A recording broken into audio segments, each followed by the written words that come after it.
আমাদের আরো কিছু আকুতোভয় সৈনিক আছে। হাসনাত আছে, সার্জিস আছে, আসিফ আছে, ব্যারিস্টার আরমান আছে, ব্যারিস্টার ফুয়াদ আছে, ব্যারিস্টার শাহরিয়ার আছে। এদের একজনের গায়ে যেন আঁচ না লাগে। আমি তোমাদেরকে বলবো, হাসনাত, সার্জি, তোমরা আমাদের ছোট ভাই।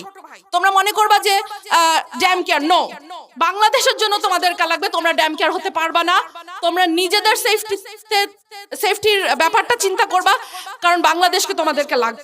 তোরা কি ভেবেছিস হাদি শেষ? নো, একটা হাদিকে গুলি করছস, 1 লক্ষ কোটি হাদি তৈরি হয়েছে।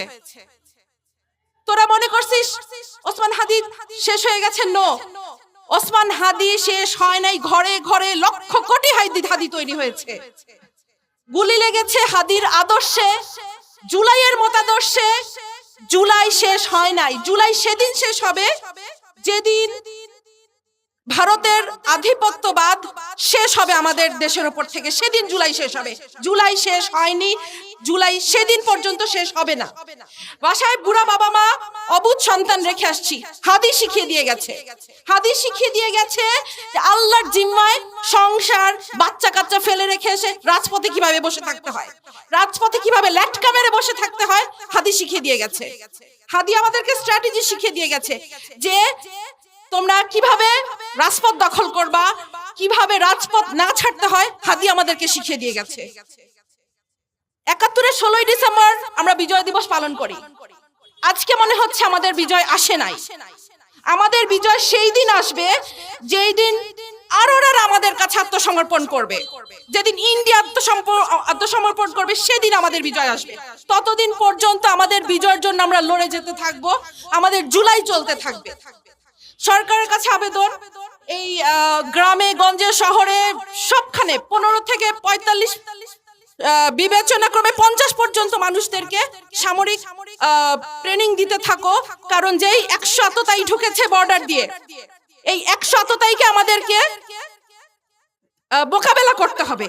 সেই আততায়ীদেরকে মোকাবেলা করার জন্য যে শকুন থাবা উঁচিয়ে রেখেছে চারিদিক থেকে ইন্ডিয়া, সেই ইন্ডিয়াকে আমাদেরকে মোকাবেলা করার জন্য আমাদেরকে ঘরে ঘরে মা বোন ছেলে মেয়ে নির্বিশেষে ট্রেনিং দিতে হবে, কারণ আমাদেরকে এদেরকে মোকাবেলা করতে হবে। আমি ক্ষুদিরাম দেখি নাই, আমি আজাদ দেখি নাই, আমি হাদিকে দেখেছি। হাদি ছিল একটি বিপ্লব, বিপ্লবী নেতা কাকে বলে আমরা হাদিকে দেখে শিখেছি। নাওয়া খাওয়া সংসার বাচ্চা কাচ্চা ভুলে কিভাবে রাজপথ দখল করে থাকতে হয়, কিভাবে বলিষ্ঠ কণ্ঠস্বর, একটা আকুত ভয় কণ্ঠস্বর কিভাবে হয়, হাদিকে দেখেছি। আমি বলতাম হাদি হচ্ছে এই যুগের সাকা চৌধুরী। কোন ভাষা মানে না, ল্যাঙ্গুয়েজ মানে না, যেভাবে খুশি সে ভাষণ দিত। এখন তোদের বলতেছি যারা মেরেছিস, এখন কি মেয়ে মানুষের মুখ থেকে তোদের গালি শুনতে হবে? নে খা, দিব এখন তোদেরকে গালি। হাদি শিখিয়ে দিয়ে গেছে গালি কিভাবে দিতে হয়। পলিশড স্পিচ দিয়ে বিপ্লব হয় না, তোদের গালি দিয়ে তোদেরকে বন্ধ করতে হবে। তোরা হাদির গালি সহ্য করতে পারিস নাই, হাদিকে শেষ করে দিয়েছিস। এখন হাদির স্ট্র্যাটেজিতে আমাদের চলতে হবে, আমাদেরকে রাজপথ দখল করতে হবে। রাজপথ ছাড়ি নাই, জুলাই শেষ হয়নি, এটা বারবার বলছি। সরকারের কাছে আরো আবেদন, আমাদের আরো কিছু আকুতোভয় সৈনিক আছে। হাসনাত আছে, সার্জিস আছে, আসিফ আছে, ব্যারিস্টার আরমান আছে, ব্যারিস্টার ফুয়াদ আছে, ব্যারিস্টার শাহরিয়ার আছে। এদের একজনের গায়ে যেন আঁচ না লাগে। আমি তোমাদেরকে বলবো, হাসনাত, সার্জি, তোমরা আমাদের ছোট ভাই। তোমরা মনে করবা যে ড্যাম কেয়ার, নো, বাংলাদেশের জন্য তোমাদেরকে লাগবে, তোমরা ড্যাম কেয়ার হতে পারবা না। তোমরা নিজেদের সেফটির ব্যাপারটা চিন্তা করবা, কারণ বাংলাদেশকে তোমাদেরকে লাগবে। তোমরা নিজেদের ড্যাম কেয়ার ভাববা না। আল্লাহ হাদিকে নিয়ে গেছে, হাদি দেখিয়ে দিয়ে গেছে ড্যাম কেয়ার কাকে বলে। বাট প্লিজ, বাংলাদেশের জন্য তোমরা ড্যাম কেয়ার থাকবা না। সরকারকে বলবো তোমরা এদের সেফটি সিকিউরিটি নিশ্চিত করবা। ওই মরে যাওয়ার পরে সারা পরিবারের আমি খেয়াল করব, বাচ্চার দখল করব, নো, এটা যেন আর না হয়, এটা যেন রিপিট না হয়। সাদিক কায়েমের কথা বিশেষ করে বলবো, কারণ শিবির তো তোমাদের চোখের শুল, বাট সাদিক খান যেটা করে যাচ্ছে তোমরা বাকি অনেকেই সেটা করতে পারছো না।